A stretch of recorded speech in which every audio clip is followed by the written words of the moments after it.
Commercialisation, financement, internationalisation, stratégie, enjeux, bref, le monde des affaires vous passionne. Comment surmonter les défis auxquels les entrepreneurs doivent faire face? Comment réussir chacune des facettes de la gestion d'une entreprise? L'Esprit d'affaires vous propose des discussions où innovation, gestion et plaisir vont se mêler pour aider les entrepreneurs à avancer quotidiennement. Voici l'Esprit d'affaires avec Pierre-Sébastien Gauthier et Marie-Pierre Tremblay. Bienvenue à cette première édition de l'Esprit d'affaires, une émission qui est en grosse collaboration avec la Faculté des sciences de l'administration de l'Université Laval ou AFSA-U Laval, qu'on peut dire aussi, qui sera notre diminutif ici même. Je suis en compagnie de Marie-Pierre Tremblay, professeure à la FSA. Comment ça va? Super bien. En forme? Ben, en forme, en pleine forme. Tu es prête à commencer ce nouveau podcast-là qu'on lance sur lesoleil.com, bien entendu, donc un podcast entrepreneurial où on va rejoindre des jeunes entrepreneurs qui ont passé par la faculté, qui ont passé également par l'Académie de l'entrepreneuriat Laval ici. Des gens qui développent des modèles d'affaires, qui ont des défis, que tu as accompagnés pour la majeure partie, je ne me trompe pas? Oui, ben en fait, soit à titre d'enseignante, professeur dans le cas de Véronica ce matin, c'est effectivement la première fois où on a eu à se côtoyer. Et parce que j'ai développé effectivement avec différentes personnes un programme qui s'appelle l'Académie de la relève entrepreneuriale. C'est quoi l'Académie? Avant qu'on rentre dans le vif du sujet avec Véronica qui est avec nous, Véronica qui est de Monica Destination Wedding, qu'on va parler en plein de détails. Là, j'ai plein de questions pour toi, honnêtement. Là. Mais c'est quoi l'Académie? Qu'est-ce que ça fait pour les jeunes entrepreneurs? En fait, l'Académie, si on veut, c'est un peu, j'appelle ça le programme d'excellence pour des jeunes entrepreneurs qui sont en démarrage, mais disons qui ont quand même avancé les premières étapes de leur projet. Donc, la commercialisation et le timing de commercialisation, c'est là que ça se passe. Et c'est surtout des entrepreneurs qui ont une vision d'international, d'envergure, qui veulent le grand déploiement. Oui, exactement. Donc, que ce soit déjà dans l'esprit du modèle d'affaires ou plutôt dans la vision de l'entrepreneur, nous, c'est ce qui nous importe, en fait, c'est d'avoir une cohorte, parce que c'est un programme d'une année, okay. À raison des modules de formation, là, si on veut, qui vont être 2 jours à peu près par mois pendant une année, où on va les accompagner, parce qu'on dit formation, là, mais c'est presque du coaching. Oui, exactement. Je pense que Véronica peut en témoigner. Là. C'est très, très, très appliqué au projet d'affaires. Et dans le fond, on les accompagne pour les amener à réaliser finalement leur vision, qui est celle de propulser tout ça. Alors, et c'est évidemment la faculté, mais ce que je trouvais un peu dommage à l'époque, c'est qu'il y avait tellement une belle expertise du corps professoral qui n'était pas nécessairement toujours mis à disposition dans le fond, des entrepreneurs, parce que ça ne veut pas dire qu'ils sont nécessairement dans nos cours et tout ça. Donc, essentiellement, les formateurs de l'Académie, ce sont des professeurs de la faculté, des chargés d'enseignement qui ont une belle expertise. Mais tu sais, ça, c'est super important pour quelqu'un qui se lance en affaires. Tu sais, je l'ai fait, d'avoir ce support-là, d'avoir les études qui viennent se coller à tout ça. C'est un profil ultra important, parce qu'on sait que les affaires, c'est pas facile dans rien. Si quelqu'un qui nous dit que c'est facile, les affaires, on va lui demander qu'il change tout de suite d'affaires, parce que d'après moi, il n'est pas à bonne place. Mais de comprendre cette importance-là, puis de saisir chacune des opportunités, de bien s'entourer, d'entre autres, de partir sur des bonnes bases, je trouve ça absolument incroyable. Fait que félicitations pour le programme de l'Académie, puis à la FSA-U Laval aussi, honnêtement, c'est génial. On est dans les studios, justement, de la faculté. Merci de nous recevoir. Merci comme principal partenaire de ce podcast-là. Et là, aujourd'hui, c'est notre premier. Donc, on est tous un peu fébriles, surtout notre invité. Hein? Surtout notre invité qui... Véronica, bonjour. Bonjour, bonjour. Ça va bien? Ça va très bien, toi? Good, ça va très bien. Véronica, tu es à la tête de Monica Destination Wedding, qui est une plateforme d'organisation de mariage à destination.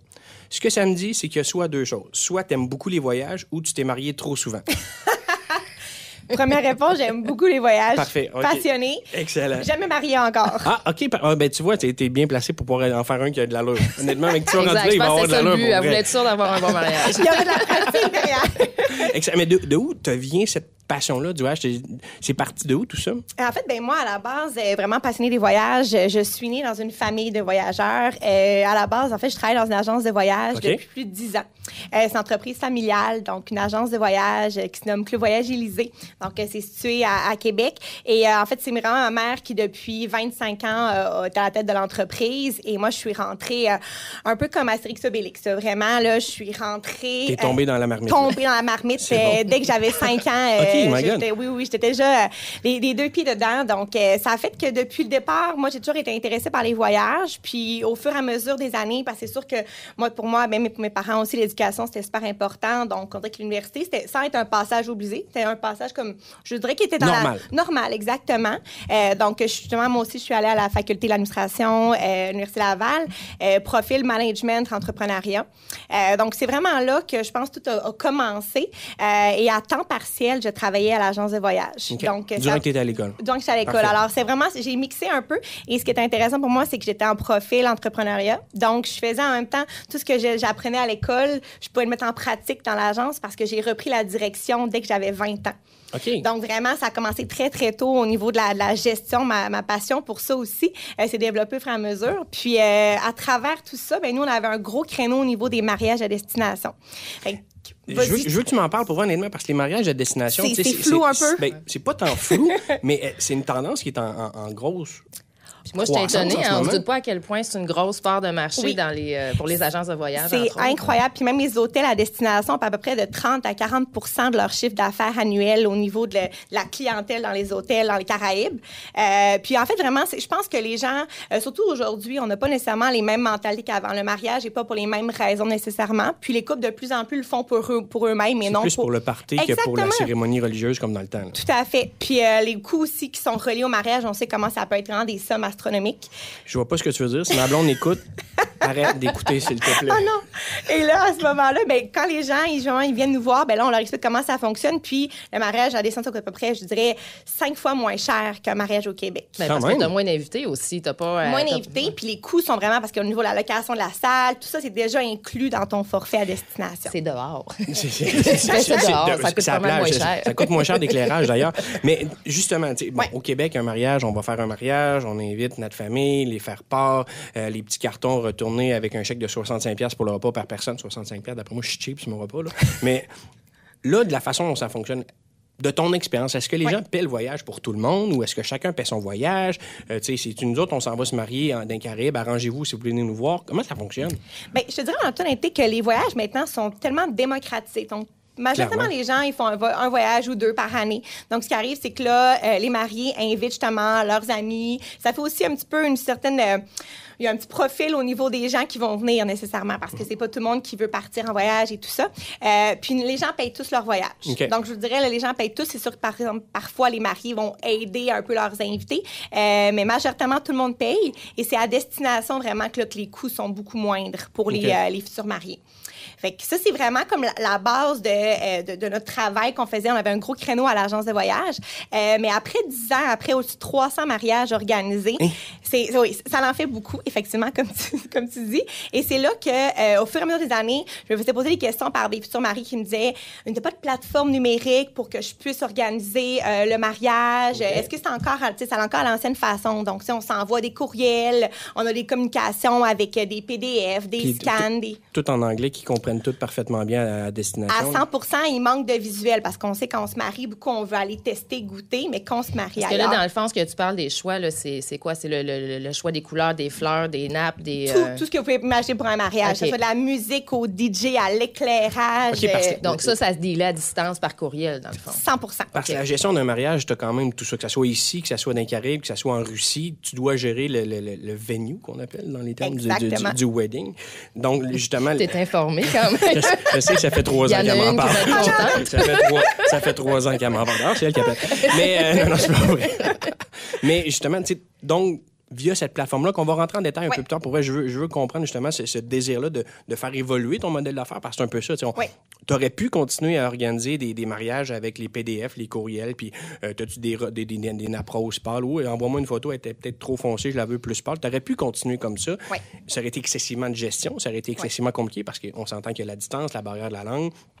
Et je comprends qu'il y a des femmes mariées qui sont nerveuses parce qu'elles veulent que tout soit leur goût. Hein?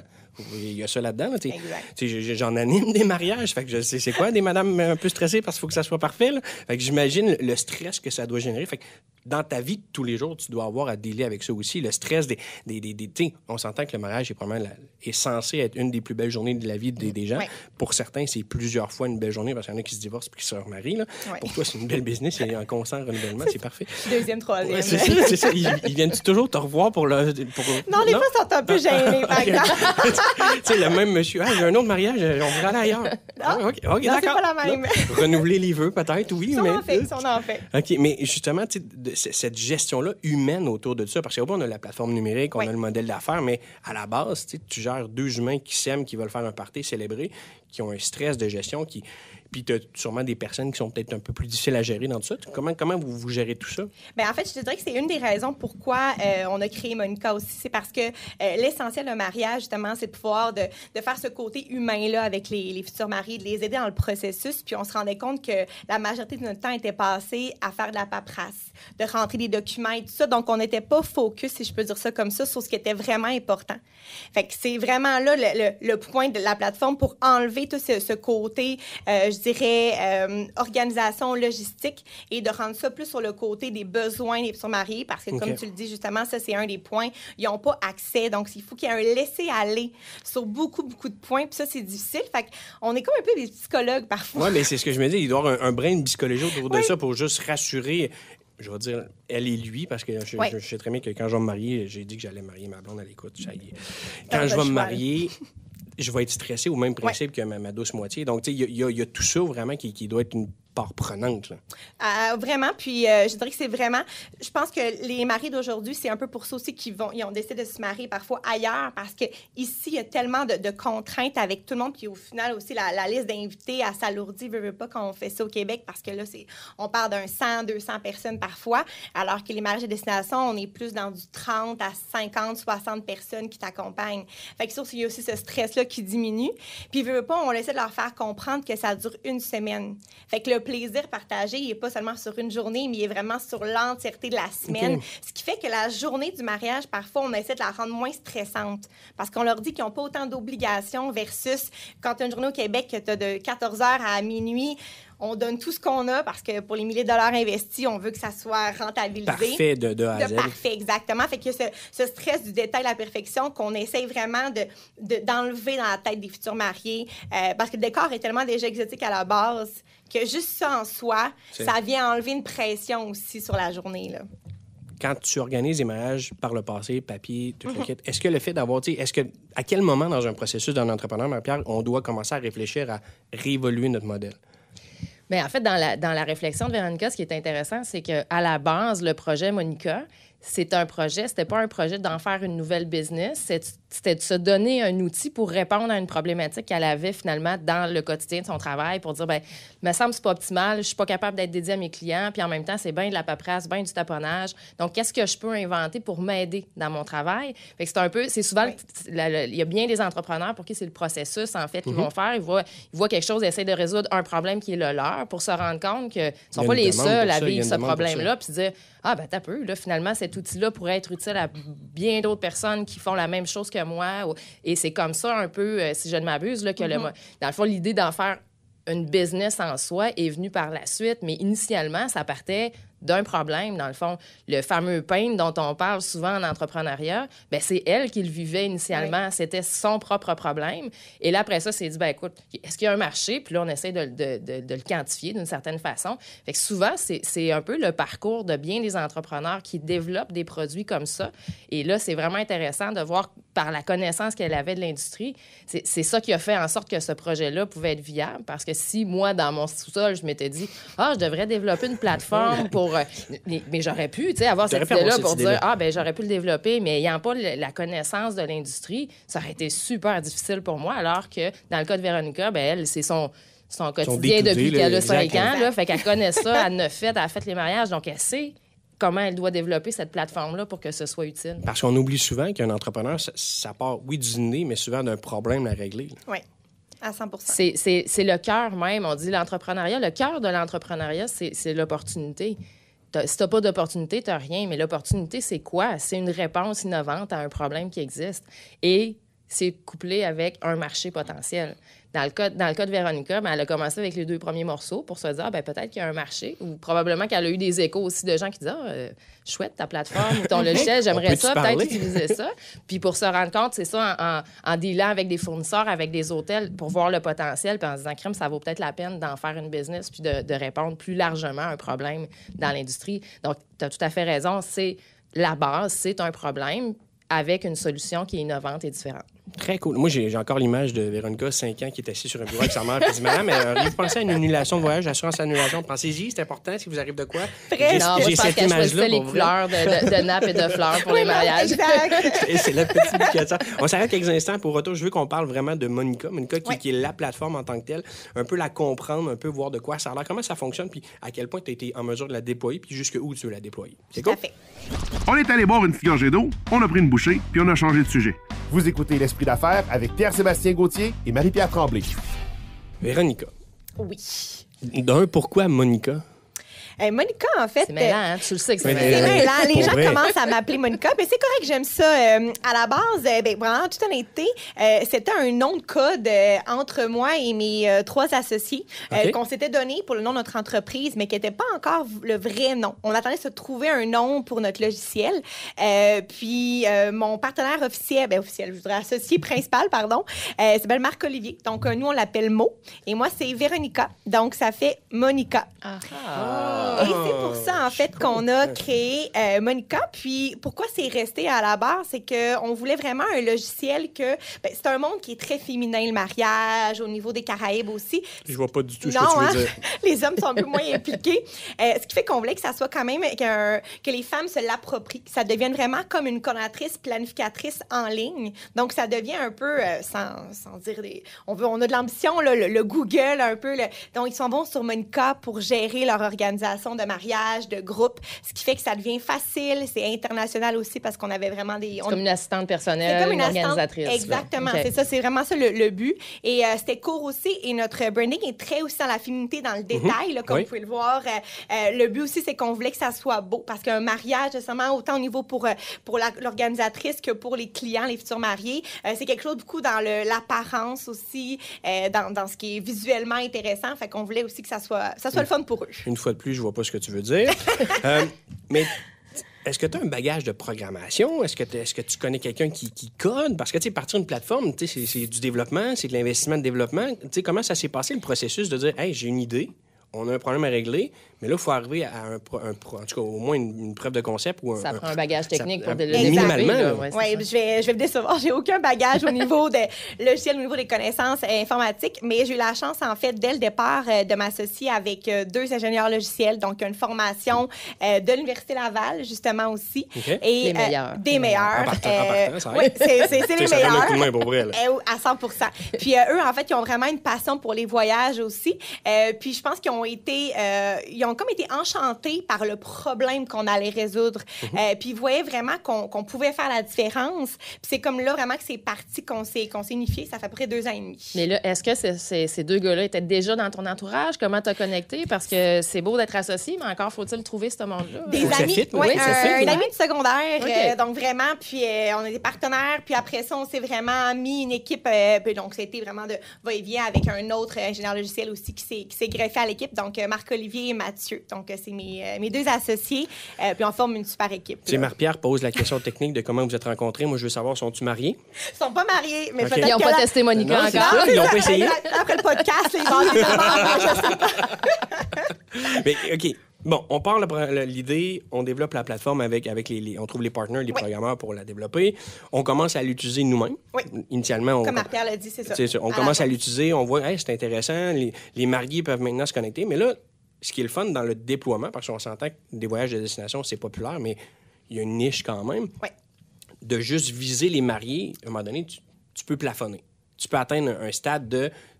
Je ne sais pas quel est le pourcentage de personnes qui vont se marier à destination par rapport à ceux qui se marient au Québec, mais il y a une niche très, très claire. Oui. La façon dont tu as vu pour faire croître ta business, c'est d'aller plus loin, d'aller rejoindre les hôtels et les centres de congrès à l'étranger. Explique-moi un peu comment ce processus-là de réflexion t'a amené à dire « OK, c'est cool d'encadrer puis de supporter les mariés pour leur mariage, mais cette gestion-là de nappe, d'éclairage, de DJ, d'animateur, de name it, tout ce qu'on a besoin d'avoir, ça se passe aussi là-bas. » Fait que comment t'en es venu à ça? En fait, c'est vraiment, c'est au fur et à mesure des mois qui ont passé qu'on testait la plateforme. Et en discutant, comme Marie-Pierre l'a mentionné aussi, parce que moi, l'avantage que j'ai, je suis dans le réseau au niveau du tourisme, donc j'ai vraiment les contacts et je me déplace beaucoup à destination. Donc, moi, je vais au Mexique, en Jamaïque, dans plein de destinations. C'est plate. Elle est plate, ta job.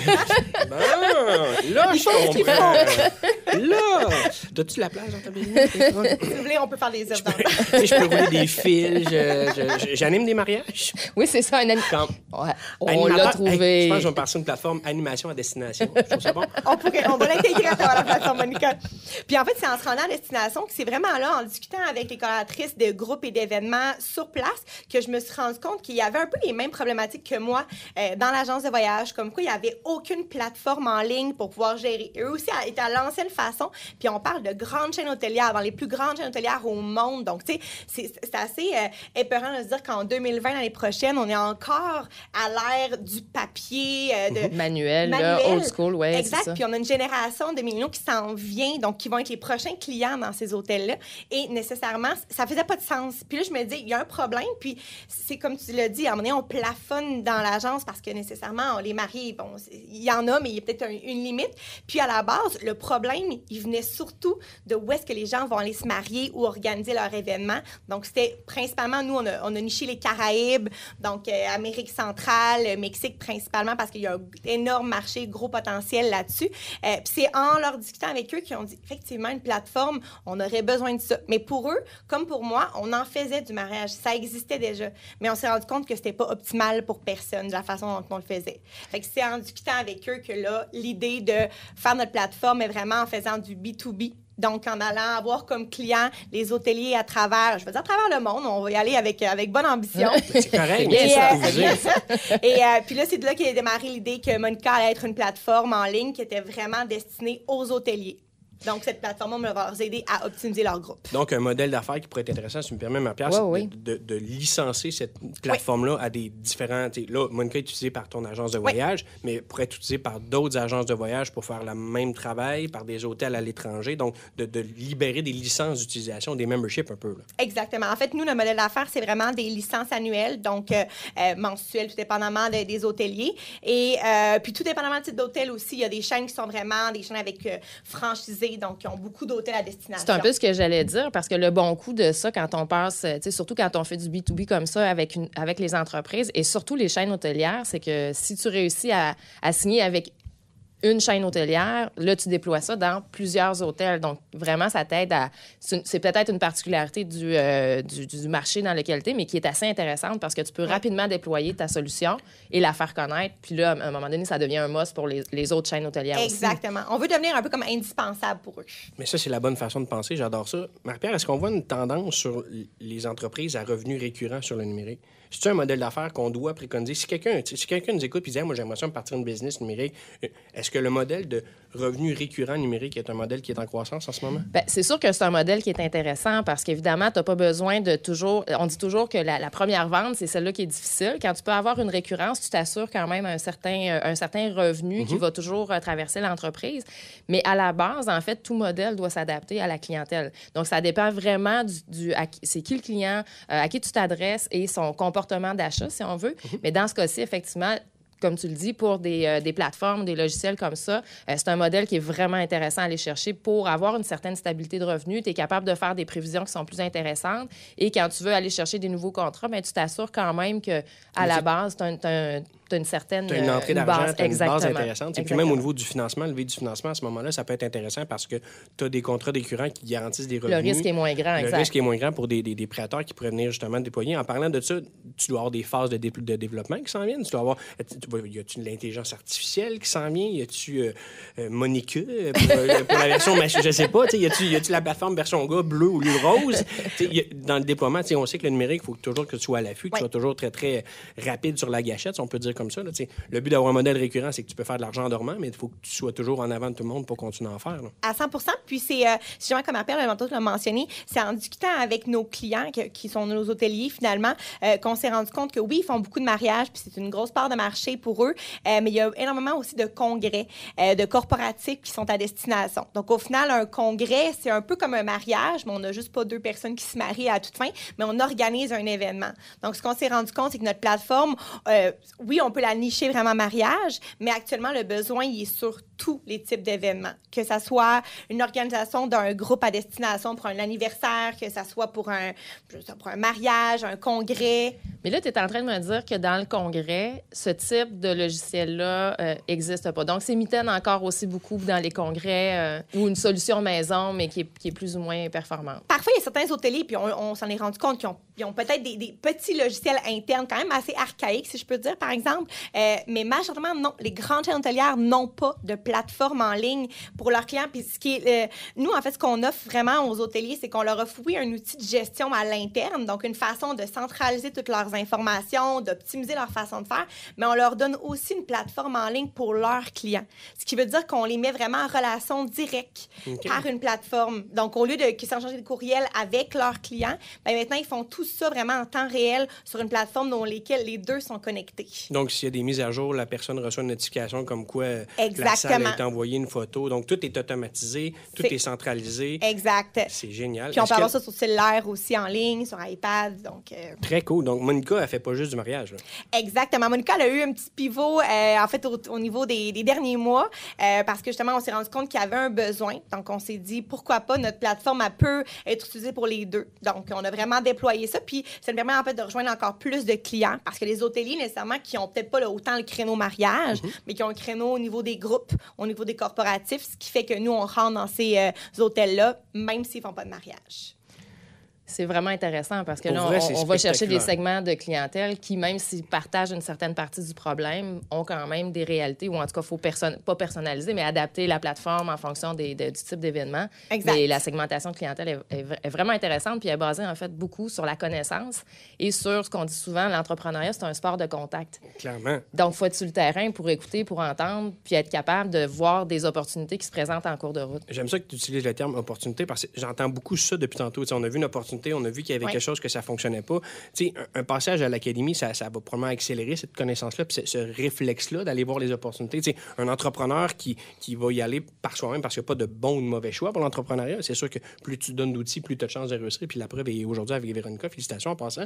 Mais est-ce que justement, ce passage à l'académie-là, c'est des choses qu'on essaie d'inculquer, si on peut dire ça comme ça, de voir les opportunités, de saisir les opportunités, de se mettre un peu plus en vigie dans notre propre business pour voir ce qui s'en vient? Bien, c'est certain que c'est un peu, je dirais, l'ambiance de l'académie, c'est-à-dire qu'on a là une douzaine d'entrepreneurs mais l'entrepreneur, par défaut, c'est quelqu'un, souvent, c'est ça, il envoie des opportunités. Puis des fois, son problème, c'est l'inverse, il en voit trop. Puis là, il ne sait pas par laquelle commencer. Puis il y a beaucoup d'entrepreneurs qui se perdent en cours de route, justement, parce que là, ils voudraient tout saisir en même temps. Fait à l'académie, il y a aussi, avec l'effet de cohorte, un peu cette espèce de discussion-là, d'échange. Donc, j'imagine qu'à un moment donné, quand ça a commencé à percer cette possibilité-là, bien, il y a des échanges qui se font. Puis là, il y a une espèce de renforcement de « OK, ouais, c'est vraiment une bonne opportunité » ou encore du questionnement à savoir « T'es sûr? » Donc là, vraiment, l'académie permet une certaine forme de prévalidation, mais oui, aussi de veille, parce que la beauté de tout ça, c'est que des fois, dans le cas de Véronica, on reste dans le voyage ou on reste dans l'organisation voyage, mais des fois, cette plateforme-là, dans le fond, aurait pu, je sais pas, moi, faire écho dans une autre industrie qu'elle connaît pas, mais quelqu'un à l'académie dit « Hey, sais-tu que ta plateforme, là, ça pourrait être une réponse drôlement intéressante à un problème que moi, je connais dans une autre industrie. » Donc, c'est ça aussi, le réseautage, puis de sortir un peu de la niche ou de notre secteur, ça permet d'ouvrir et justement de voir peut-être des nouveaux potentiels. Ben, vite demain, moi, je pense qu'on pourrait organiser des tournois de baseball à l'étranger sans problème dorénavant. Moi, je suis le sport. Hein, okay. Moi, je parlerai à Michel Laplante. Hein? Directement, ou pas, Calabrini, je les connais. Je vais m'assurer qu'il y ait une rencontre avec Michel pour les Can-Am, tout lequel, les à Cuba, là? À Cuba, oui, non. En plus, ils sont bons au baseball au Cuba. Ben oui, je sais. Les manboulés, entre autres. 2 questions rapides. Vas-y. La destination la plus loufoque que tu as eu à organiser un mariage? Loufoque? C'est particulière. On va dire particulière. Je pense que je dirais au Maroc. Okay. Ça va sembler drôle, mais c'était super exotique, vraiment. Mais de coordonner des balades à chameau avec vraiment c'est très cool, ça, c'est très cool, exactement. Des balades à chameau, non, avec tout le côté très typique aussi, avec les changements de rats, parce qu'ils ont plusieurs... Mais là, est-ce qu'on parle de Québécois qui sont allés se marier au Maroc? On parle de Québécois qui sont partis se marier au Maroc. Okay. Wow. Oui, selon la tradition. Selon un peu la tradition, exactement, Okay. qui voulaient faire ça différent. Donc, il y a beaucoup de mariés aussi qui partent à 2. Donc, ils vont vraiment se marier, comme on dit, pour eux. C'est parce que c'est leur désir, puis nécessairement, ils veulent faire un voyage un peu wow. Puis, à travers ça, ils veulent vivre une expérience. Exactement. On n'est plus dans le mariage. On n'est plus dans Elvis dans la chapelle à Vegas. Non, exactement, à 100%. OK, Johnny Cash non plus. Non. Okay. Puis, le tien, tu vas te marier un jour, sûrement? J'aimerais ça. Oui, je veux me marier. En fait, non, pas j'aimerais, je veux marier. Bon, parfait. Je veux déjà. Exactement. Mais les deux, ils vont probablement se parler. Hey, ça, c'est réglé. Où ça va être? Honnêtement, je peux pas dire encore où ça va être, mais c'est certain que ça sera pas au Québec. Ça, c'est ça. Ah, c'est bon. Ça aurait pu être une réponse inverse en disant, moi, ça va être au Québec. Moi, ça va être Saint-Anselme. Là, j'ai assez hâte. Mais, tu sais, une destination de rêve que tu aimerais peut-être organiser un mariage, mettons moi. Tu dis, OK, je pense en charge, je t'organise ton mariage, PS. Où est-ce que ça se passe? Honnêtement, j'aimerais beaucoup. Ça va paraître drôle parce que c'est un très gros marché. Puis ça, c'est un marché qu'on veut aller viser dans nos prochaines années, là, au niveau en Inde. Parce que là-bas, c'est très traditionnel au niveau du mariage et ça dure plus d'une semaine. Oh my God. Donc, c'est vraiment... Et donc, il y a vraiment un investissement. Fait que c'est un très gros marché au niveau aussi, même dans les Caraïbes, beaucoup d'Indiens qui vont se marier. Donc, on parle de 300 à 400 personnes qui prennent un hôtel d'assaut complètement pendant une semaine.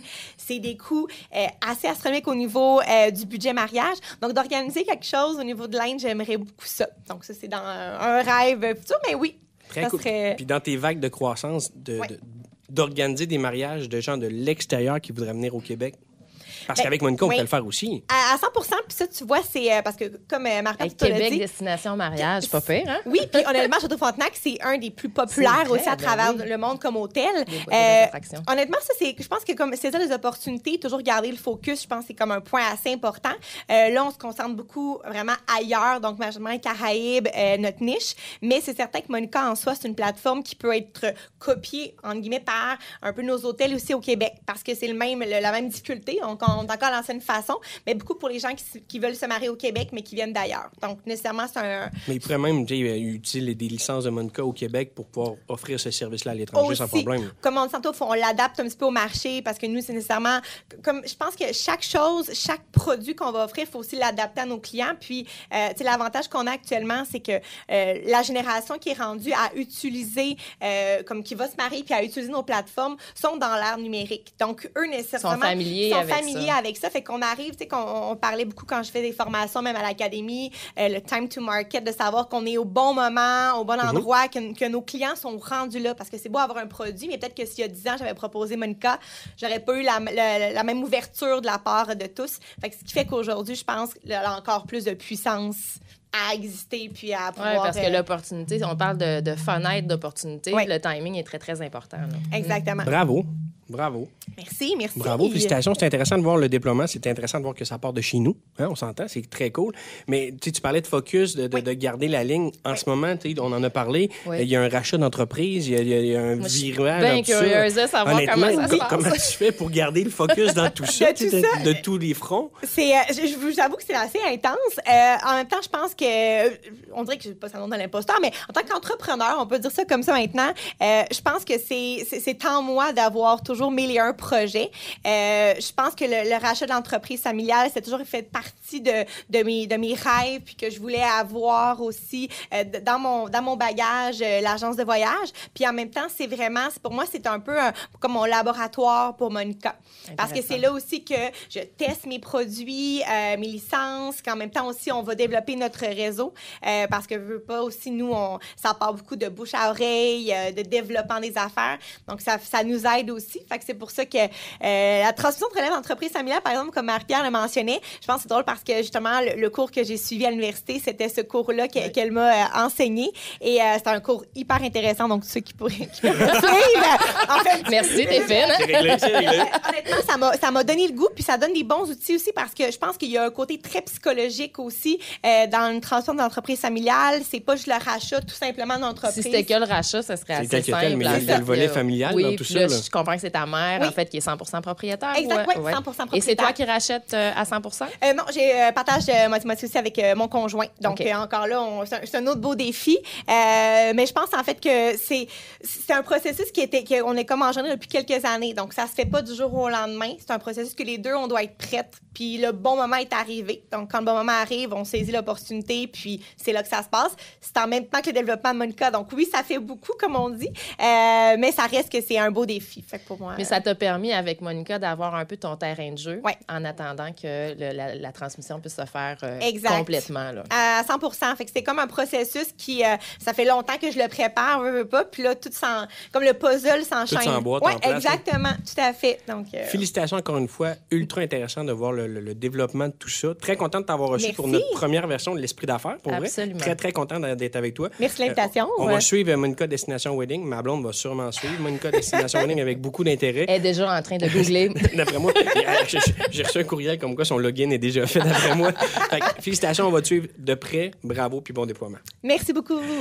Un gros merci à Véronica d'être avec nous aujourd'hui. Vous pouvez la suivre sur monicadestinationwedding.com, sur les réseaux sociaux aussi, bien entendu. Merci à la Faculté des sciences de l'administration de l'Université Laval de permettre ce podcast, cette balado de diffusion. Merci à François Jacques à la réalisation et à la production de l'Esprit d'affaires. Merci à toi, Marc-Pierre. Ça fait tellement plaisir d'être ici. Toujours un plaisir d'être avec toi. Et je vous invite à aller sur lesoleil.com pour voir la section balado. C'était L'Esprit d'affaires avec Pierre-Sébastien Gauthier et Marie-Pierre Tremblay, une émission sur le monde des affaires, par le monde des affaires, pour les gens qui aiment les affaires. Visitez lesoleil.com dans la section balado pour rester à l'affût de nos plus récents épisodes.